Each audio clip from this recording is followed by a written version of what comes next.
Loin de moi de vouloir tirer sur les services de l'AEMO, parce que ça serait trop facile. Ceci dit, dans l'enregistrement des 1h30, là, qui a été avec le remplaçant de Mme Calva et son directeur, il y a un nombre de choses dont je parle avec eux et dont ils disent la vérité, et même du côté de Mme Calva avec son appel téléphonique. Donc voici un petit truc qui va bien avec la perverse narcissique. On observe souvent les mêmes comportements chez le parent aliénant qui sabote les relations entre les enfants et l'autre parent. Notamment, donc l'AEMO, ça, ils ne peuvent pas dire qu'ils ne sont pas au courant. Refuser de passer les communications téléphoniques aux enfants. Ça m'est arrivé encore le 31 décembre où j'ai pas pu souhaiter la bonne année à mes enfants. C'est retranscrit dans la vidéo et j'ai les vidéos et les enregistrements téléphoniques de ma fille. Planifier toutes sortes d'activités avec les enfants durant la période où l'autre parent doit normalement exercer son droit de visite. Là, ce n'est pas le cas, c'est quand je téléphone, on joue aux jeux, les jeux vidéo, les histoires, etc., etc. Présenter le nouveau conjoint aux enfants, comme leur nouvelle mère ou leur nouveau père. Voilà. Intercepter le courrier, ça je ne peux pas en parler. Dévaloriser, injurier l'autre parent en présence des enfants. C'est ce qu'elle a fait chez ma mère. Le premier week-end, je suis rentré en prison. Où ma mère avait même des gros, on avait gros sur le cœur, d'accord. Et c'est ce qui est fait, en permanence. Refuser d'informer l'autre parent au sujet des activités dans lesquelles les enfants sont impliqués, match de sport, représentation théâtrale, activités scolaires. Je ne suis au courant de rien. Parler d'une manière désobligeante du nouveau conjoint de l'autre parent, à savoir cracher à la figure de l'ancien, du père, quoi, au nouveau. C'est ce qui s'est passé avec Maloumi, où elle lui a dit que je l'avais violée, où elle lui a dit que je l'avais battu, maltraité, où elle lui a dit que j'étais un toxico, d'où les menaces de mort, etc. Il s'est senti fort, il a vu un mec avec une aiguille dans le bras, tout maigre, etc. Donc voilà. Empêcher l'autre parent d'exercer son droit de visite. Alors ça c'est phénoménal. Donc après. Oubliez de prévenir l'autre parent des rendez-vous importants, dentiste, médecin, psychologue. Dans la vidéo de 1h30 de la réunion avec le service de l'AEMO, j'apprends quel docteur ophtalmologique a suivi mes enfants et c'est qu'à partir de là que j'ai accès aux documents qui sont les deux ordonnances pour les lunettes, sinon j'en sais rien. Impliquer son entourage, sa mère, son nouveau conjoint dans le lavage de cerveau. Voilà. Prendre d'importantes décisions concernant les enfants, sans consulter l'autre parent. Choix de la religion, choix de l'école. On revient au choix de l'école. Donc, jusque-là, on en est presque à 100% des faits qui se sont passés avec la mère vis-à-vis de moi. Changer de nom, ça non. Empêcher l'autre parent d'avoir accès au dossier scolaire et ou médical des enfants. Vu qu'on me tient au courant de rien, voilà, c'est plus qu'empêcher. Partir en vacances sans les enfants et les placer chez d'autres personnes que l'autre parent, alors que celui-ci est disponible et volontaire pour s'en occuper. Donc il faut savoir que quand il y a les vacances, tous les jours mes filles vont au centre aéré, quand elles sont chez leur mère. Elle est en droit de le faire, elle est en droit. Mais elle part peut-être pas en vacances, mais elle prend du bon temps et mes petites, elles sont au centre aéré, elles partagent rien. Alors raconter aux enfants que les vêtements, etc., bon ça à la limite je m'en tape. Menacer de punir les enfants s'ils appellent, écrivent, etc., etc., etc. Reprocher à l'autre parent la mauvaise conduite des enfants. Alors ça, c'est avec Madame Bruel. Quand le 19, elle est allée voir la mère, où il est dit que les enfants sont intenables parce que papa est dans le chemin, qui bloque le chemin, etc., etc., ce matin. Alors les enfants sont intenables. C'est à chaque fois la faute de papa, de toute façon. Ce qu'elle oublie, Madame Bruel, c'est que j'ai des textos, m'a envoyé à la mère le matin même, où je lui demandais de me donner les petites, juste pour les amener chez le docteur, parce que ça faisait une semaine qu'elle n'avait pas vu de docteur, et que le 13, donc le dimanche suivant précédent, je suis à la gendarmerie des Forts-Calquiers pour déposer plainte pour maltraitance pour enfants. Elle a été convoquée à la gendarmerie le 14, elle est allée le 14 amener les enfants chez le docteur, qui passait tous les 15 jours à la maison, il ne faut pas l'oublier, et elles ont été sous antibio. Et la gendarmerie de Forcalquier n'a pas pris soin de me téléphoner pour me dire ça y est, vos enfants ont vu un docteur. Donc le samedi en question, je suis allé, n'ayant plus de nouvelles, voir les enfants. Voir la mère devant la portail. J'ai envoyé un texto en disant je veux voir les enfants pour les amener chez le docteur. J'ai les textos, je les ai gardés. Donc, et la mère prétend, elle, à Madame Bruel, que, enquêteuse sociale, hein, diligentée par la JAF, personne assermentée, hein, j'ai quelques vidéos que je vais mettre aussi sur elle, et elle dit que voilà, c'est la faute à papa. Donc il faut savoir que ce jour-là, je suis rentré de force dans la gendarmerie de Fort-Calquier, qu'il y a les pompiers qui sont intervenus, le SMUR qui est intervenu, et qu'au final, je suis parti sur Digne en consultation, voir le docteur Chevrier, psychiatre, à Digne, en consultation suite à ça. Donc Madame Bruel a mis quand même que c'était de ma faute, hein, forcément, si les petits sont énervés, etc. C'est la faute à papa, c'est toujours la faute à papa. Donc reprocher à l'autre parent la conduite, on est quand même sur 17, on en est à 14 ou à 13 symptômes qui montrent qu'il y a qui montre qu'il y a un symptôme du parent aliénant, quoi. Et ça, les services de la LMO, ils peuvent pas le dire. Parce que refuser de passer communication téléphonique aux enfants, j'en parle, mes filles en ont parlé à la juge des enfants l'année dernière, ça fait plus d'1 an. Ça fait plus d'1 an. Quand je suis allé consulter le dossier, j'ai eu accès à ces documents. La juge, elle parle avec mes enfants, quand elles sont reçues seules avec la juge, et une de mes filles dit « Maman nous cache le téléphone ». Et le 31 là, ça s'est encore repassé. Alors c'est pas deux en 1 an, deux qui se sont passés comme ça. Non, c'est systématiquement que ça se passe. Ces derniers temps, ça se passe bien. Ces derniers temps, ça se passe bien. Elle me les passe quasiment tous les jours. Hein, quasiment tous les jours. Donc je peux pas dire que là, actuellement, ça se passe. Mais c'est pas 2 cas isolés. C'est pas 2 cas isolés, c'est en permanence. Les services de la LMO le savent, puisqu'ils ont dit, ils ont dit, il faut que le père puisse parler avec ses enfants, et pas de telle heure à telle heure, comme la mère l'impose. Pas comme la mère l'impose. L'école, j'ai eu la conversation téléphonique avec le directeur, qui n'a aucun document me concernant, ni téléphone, ni adresse mail, même pas mon adresse. Elles ont été inscrites en février 2013. Alors que nous n'avions aucun jugement qui disait que j'avais pas le droit de correspondre avec elle, etc., etc., etc., je ne suis au courant de rien. Je suis mis au courant au mois d'août que mes filles ont changé d'école et qu'elles sont inscrites dans telle école. Et le 26 septembre, quand j'appelle, suite à un problème avec une interdiction de faire passer un message à mes enfants, que j'appelle, que je dis non, vous n'avez pas le droit de le faire, le directeur me dit qu'il est au courant de tout. Il est au courant de tout. Alors maintenant, voilà ce qui s'est passé à l'école. Madame Calva, je vous en avais parlé. Je vous en avais parlé, n'est-ce pas? Donc voici ce qui s'est passé à l'école avec mes filles. Voici ce qu'elles disent, mes filles. Toujours le même jour de la sortie d'école. Hein? Oui, ouais, arrête de rapprocher, s'il te plaît. Arrête de rapprocher. Première sortie d'école après ma sortie de prison. Ouais. Attends. Oui. Arrête de rapprocher, s'il te plaît. Ça va? Moi, j'enregistre là. Moi, j'enregistre là. D'accord. Demande-lui pourquoi elle ne veut pas venir chez moi. Ça va. Pourquoi vous voulez pas aller voir votre papa? Pourquoi? Il nous a caché?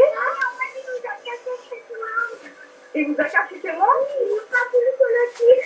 Ah ouais? Oui, il a demandé pour que tu nous gardes de 3 jours. Mais c'est qui t'a dit ça? C'est maman. C'est ta maman? Oui, elle m'a dit jamais. Elle m'a dit jamais? Oui. Non, c'est pas vrai? Non, elle m'a pas. Si, c'est vrai. Papa, il a voulu nous cacher chez toi. Non. Oui, si. Sinon, il est parti. Hein? C'est vrai? Il nous dit que papa, il est chez toi. Hein? Papa, il est chez toi? Non. Oui? Mais non, mais il est dans le frigo. Mais il est pas en Messenger. Parce que... Non, tu vas aller au parti sur votre maman. Bah, Fatima. Pourquoi t'as peur? Fatima.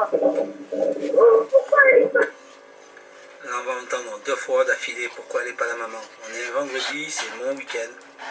C'est mon week-end. La mère n'est jamais présente. Et la petite demande pourquoi elle n'est pas la maman.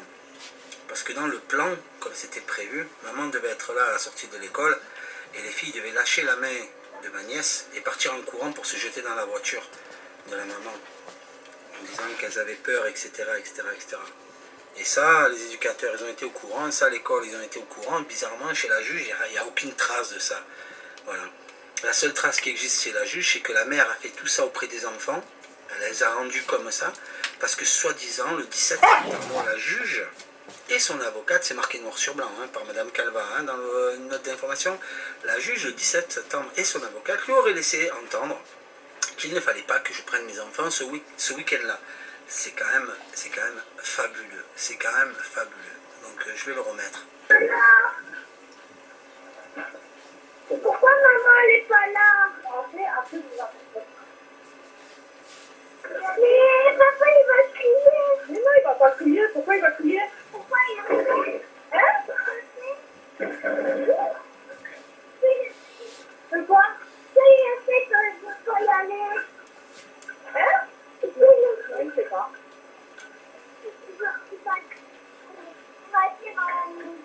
On va repartir pour acheter des bonbons. Ouais. Mais en fait, c'est pour nous ramener. Ah ouais. C'est pour nous ramener. Ouais, ça va, on va lui dire ça. D'abord, tu vas appeler notre mère. Oui, vous allez aller à l'école. Oui, après on va l'appeler. Oui, si elle n'est pas là encore, on reste un peu. Et puis elle te dit encore une petite minute et j'arrive à l'école. Ça va. Oui. Voilà, premier enregistrement. Et le deuxième enregistrement du même jour. Premier enregistrement, deuxième enregistrement du même jour.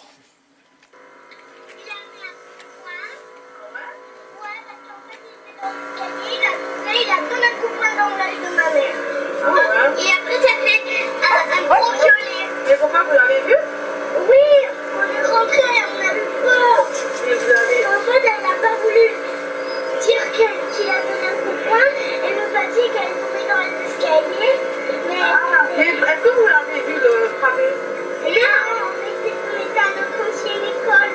D'accord, et c'est votre maman qui vous a dit que votre papa il a frappé votre maman? Oui, oui. Au début, elle nous a dit je suis tombée dans les escaliers parce qu'elle n'a pas voulu nous dire. Ah, elle n'a pas voulu? Oui, parce qu'elle a eu peur, c'était peur. D'accord, oui. Ah, c'est là qu'on appelle l'accent, bâtiment. Ah ouais? Docteur Robert. Docteur Robert. Tu le connais? Docteur Robert. Mais là, maintenant... C'est pas vrai, votre papa il frappe votre maman, hein? Si. Ouais, il est gentil. Non, depuis qu'on est né, il fait tout ça. Mais est-ce que vous l'avez vu? Non. Non? Ah ben, c'est pas vrai. On l'a pas vu frapper. C'est votre maman qui a dit ça? Oui, mais elle mange jamais. Elle mange jamais? Ah oui, elle mange jamais. D'accord. Non, ton papa. Et depuis la naissance, il est méchant. Et il a tapé maman. Il dit que c'est elle qui a tapé. Et alors, on fait juif. Au juge, il dit qu'elle a donné le pouvoir, c'est lui. Le juge des enfants. Et pourquoi vous dites ça? On a dit ça juste là. Ouais. Tu vois, tu tournes, ensuite tu vas après là. Voilà ce que c'est. Et ça fait partie du syndrome d'aliénation. Ça fait partie du syndrome d'aliénation parentale. Pourquoi? Ben simplement parce que les petites prennent pour argent comptant ce que dit la mère. Et elle n'arrête pas. Elle n'arrêtera pas.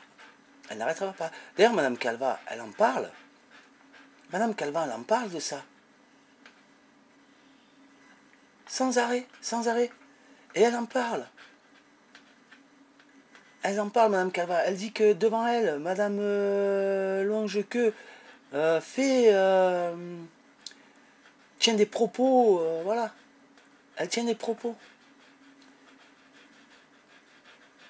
Le parent aliénant confie avec force de détail à son enfant ses sentiments négatifs et les mauvaises expériences vécues avec le parent absent. Voilà.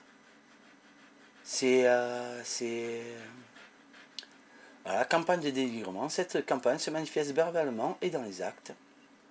Voilà. Absence d'ambivalence, phénomène d'indépendance, soutien délibéré, absence de culpabilité, scénario emprunté. Voilà. C'est... Voilà, on y est. Il est impossible de passer à côté. Il est impossible de passer à côté. C'est comme ça.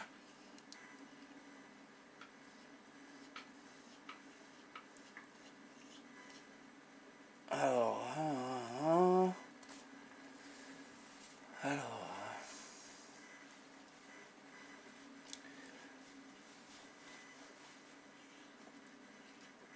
forcément, bon, après là je peux pas tout mettre, hein, mais bon, les services de l'AEMO ils peuvent y aller, hein.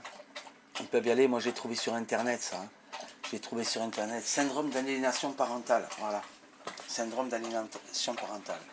On est à fond dedans. Et les services de l'AEMO, ben, ils trouvent ça normal. C'est logique. C'est logique. Voilà, c'est logique. Donc les juges, tout ça. Tout le monde le voit, hein, tout le monde le voit, tout le monde le sait. Hein, la perverse narcissique qui se plaint, qui se plaint d'avoir reçu des menaces d'enlèvement d'enfants à l'étranger. 3 jours avant qu'elle me les fasse elle-même. Et que j'ai encore les petites avec moi au mois de juillet. Elle me le fait par le biais de son ami. C'est... Voilà, il y a de l'aliénation. Alors mes enfants n'ont que 7 ans.